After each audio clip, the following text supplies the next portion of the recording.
আজ সোমবার থেকে শুরু হয়েছে উচ্চ মাধ্যমিক পরীক্ষা, কিন্তু বাঁকুড়ার বিভিন্ন বনাঞ্চলের পরীক্ষার্থীদের পরীক্ষার পাশাপাশি তাড়া করে বেড়াচ্ছে এক অন্য আতঙ্ক। তার কারণ, বাঁকুড়ার বনাঞ্চলে দাপিয়ে বেড়াচ্ছে ৬৮টি হাতি।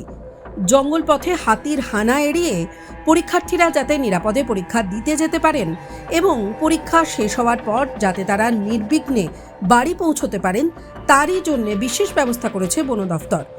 বনাঞ্চলে রাস্তায় নজরদারি চালাতে মোতায়েন করা হয়েছে বনকর্মী এবং পুলিশকে। বাঁকুড়ার বরজোড়া ব্লকের পাবুয়া, ডাকাইসিনি, কালপাইনি, খাঁড়ারি, ফুলবেড়িয়া সহ বিভিন্ন গ্রামেরই অবস্থান একেবারে জঙ্গলের মধ্যে।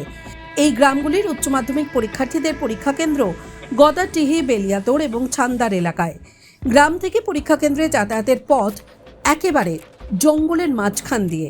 যে জঙ্গলে দাপিয়ে বেড়াচ্ছে এই ৬৮টি হাতি, যে কোনো সময় ঘটতে পারে দুর্ঘটনা।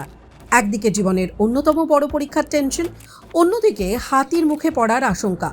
কার্যত একেবারে কাঁটা হয়েছিল পরীক্ষার্থীরা। তবে পরীক্ষার্থীদের পাশে এসে দাঁড়িয়েছে বন দফতর, পুলিশ এবং প্রশাসন।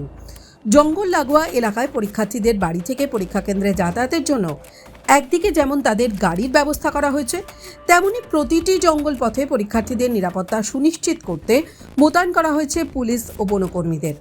গ্রামাঞ্চলে বাড়ি, মানে জঙ্গলে ঘেরা, চারিদিকেই শুধু বন আর বন। আর এখন হাতিগুলো রেখেছে, তো এক হাতির আতঙ্ক তো আছেই। যেহেতু বন দপ্তর থেকে গাড়ির ব্যবস্থা করেছে, তাই আমাদের ভয় নেই, কারণ গাড়িগুলো আমাদের ঘরের কাছ থেকে নিয়ে যাচ্ছে এবং সেন্টারের কাছে এনে দিচ্ছে, এবং পরীক্ষা শেষে বলেছে যে ওখান থেকে একদম বাড়িতে পৌঁছে দেবে। হ্যাঁ, আতঙ্ক কিছুটা কেটেছে। পরীক্ষার টেনশন ছিল, তারপরে আবার ভেবেছিলাম যদি গাড়ি না দেয় তাহলে যাওয়ারও প্রবলেম আছে, সেই জন্য একটু আতঙ্কে ছিলাম। তো কালকে শুনলাম যে হ্যাঁ, সবাইকে গাড়ি দেওয়া হচ্ছে, তাই একটু খুশি হয়েছি। বন দপ্তরের লোকজন তারা তো এসে গেছে এখন মধ্যে। হ্যাঁ, বন দপ্তরের লোক আছে। পড়াশোনার ক্ষেত্রে কি সমস্যা হয়? পড়াশোনার ক্ষেত্রে তো একটু টেনশন থাকে।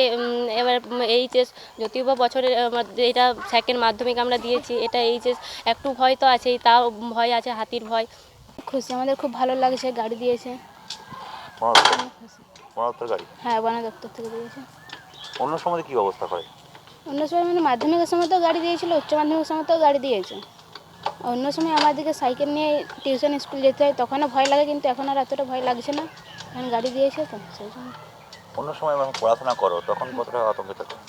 আতঙ্কে সবসময় থাকতে হয়, বনের রাস্তা দিয়ে স্কুল টিউশন আর যেতে হয়, বাড়ি আসতে সন্ধ্যা হয়ে যায়। হাতির আতঙ্ক? হ্যাঁ, হাতির আতঙ্ক। হাতি কতগুলো রয়েছে এলাকায়? হাতি ৬২টা ৭০টার মতো আছে। এতগুলো উচ্চ মাধ্যমিকের মানে স্টুডেন্ট আছে, তাদের খুবই খুশি যে পরীক্ষা দিতে যাচ্ছি, গাড়ি দিয়েছে বন তরফ থেকে।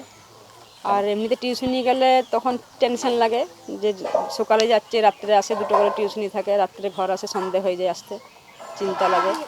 আর গ্রামে তো সবসময়তেই সন্ধ্যা হয়ে গেলে হাতির ভয়, গ্রামে হাতি ঢুকে গেল কি চিন্তা লাগে।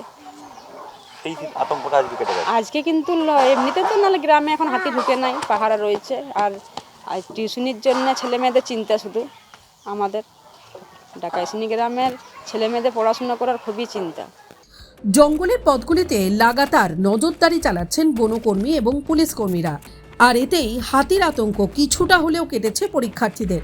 অনেকটাই নিশ্চিন্তে পরীক্ষার্থীরা এবং তাদের অভিভাবকরাও। টাইমস নাও খবর।